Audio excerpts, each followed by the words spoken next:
गढ़ तो गढ़ चित्तौड़गढ़, बाकी सब गड़ैया।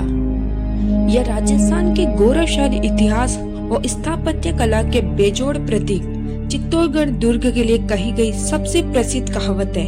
इस कहावत को किसी एक व्यक्ति ने नहीं बल्कि इतिहास और जनश्रुति यानी लोक परंपरा ने मिलकर गढ़ा है। इस कहावत का अर्थ यह है कि राजस्थान में किलों की भव्यता, विशालता, ऐतिहासिकता और रणनीतिक महत्व की दृष्टि से चित्तौड़गढ़ ही सर्वश्रेष्ठ है, जबकि अन्य सभी किले इसके सामने केवल गड़ैया यानी छोटे गढ़ जैसे लगते हैं। यह कहावत चित्तौड़ के किले की 700 एकड़ में फैली विशाल बनावट, शौर्य और त्याग को सम्मान देने के लिए सदियों से लोगों की जुबान पर है। चित्तौड़गढ़ किला राजस्थान के चित्तौड़गढ़ शहर में स्थित एक विशाल और ऐतिहासिक दुर्ग है, जिसे भारत के सबसे बड़े किलों में गिना जाता है। यह किला एक ऊंची पहाड़ी पर बना हुआ है और चारों ओर फैली इसकी मजबूत दीवारें इसे और भी भव्य बनाती है।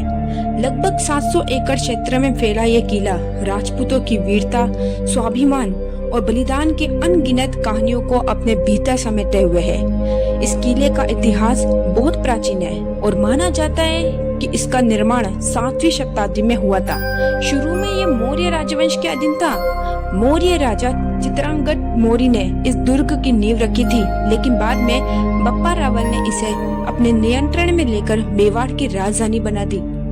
इसके बाद ये किला मेवाड़ के शासकों के लिए शक्ति और गौरव का केंद्र बन गया और कई पीढ़ियों तक उनकी राजधानी रहा। चित्तौड़गढ़ किला कई बड़े युद्धों और आक्रमणों का साक्षी रहा है, जिनमें अलाउद्दीन खिलजी, बहादुर शाह और अकबर जैसे शक्तिशाली शासकों के हमले शामिल हैं। हर बार इस किले के वीर राजपूत जैसे बप्पा रावल, रावल रतन सिंह, महाराणा सांगा, महाराणा कुंभा, महाराणा उदय सिंह, महाराणा प्रताप और महाराणा अमर सिंह जैसे वीरों ने पूरी बहादुरी के साथ अपने राज्य और सम्मान की रक्षा की, भले ही उन्हें अपने प्राणों की आहुति क्यों न देनी पड़ी हो।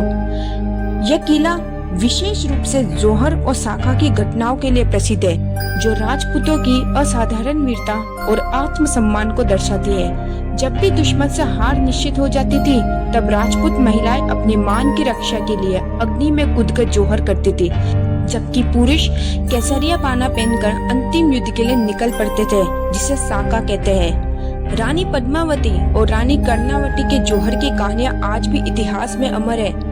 यही नहीं बल्कि यह किला पन्नाधाय के बलिदान और गोरा बादल, जयमल पत्ता, जयमल राठौड़ और कल्ला राठौड़ जैसे वीर योद्धाओं की शौर्य गाथाओं के लिए भी जाना जाता है।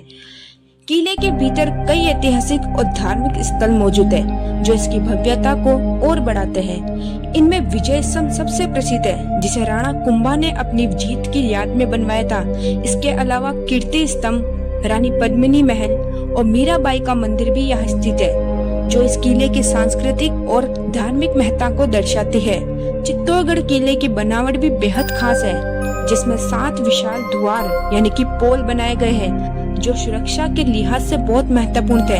पाड़न पोल, जहां रावत बाघ सिंह का स्मारक वाला पहला द्वार, भैरव पोल, जयमल और कल्ला राठौड़ की छतरियों वाला दूसरा द्वार, हनुमान पोल, हनुमान मंदिर के पास स्थित तीसरा द्वार, गणेश पोल, यह गणेश जी की मूर्ति स्थापित करने वाला चौथा द्वार है, जोड़ला पोल, यह अगले द्वार के बहुत समीप स्थित 5वां पोल, लक्ष्मण पोल, लक्ष्मण मंदिर के पास बना 6ठा द्वार, राम पोल, यह सबसे मुख्य और अंतिम पश्चिमी द्वार है। किले के अंदर 80 से अधिक जलाशय हैं, जो उस समय पानी की जरूरतों को पूरा करते थे।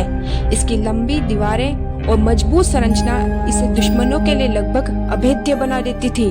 आज चित्तौड़गढ़ किला यूनेस्को की विश्व धरोहर सूची में शामिल है और यह भारत ही नहीं बल्कि पूरी दुनिया में अपने इतिहास और वास्तुकला के लिए प्रसिद्ध है। यहाँ हर साल हजारों पर्यटक आते हैं और इस किले की भव्यता और इसकी वीरता की कहानियों को करीब से महसूस करते हैं। कहा जाता है कि चित्तौड़गढ़ किला केवल पत्थरों का एक ढांचा नहीं है, बल्कि यह राजपूतों के अदम्य साहस, बलिदान और स्वाभिमान की जीवित पहचान है, जो आज भी लोगों को प्रेरित करता है और इतिहास के प्रति गर्व की भावना जगाता है। अगर आपको भी ऐसी राजस्थानी संस्कृति और इतिहास से जुड़ी कहानियां पसंद है, तो चैनल को सब्सक्राइब करना न भूलिए और इस वीडियो को लाइक और शेयर जरूर करें। धन्यवाद।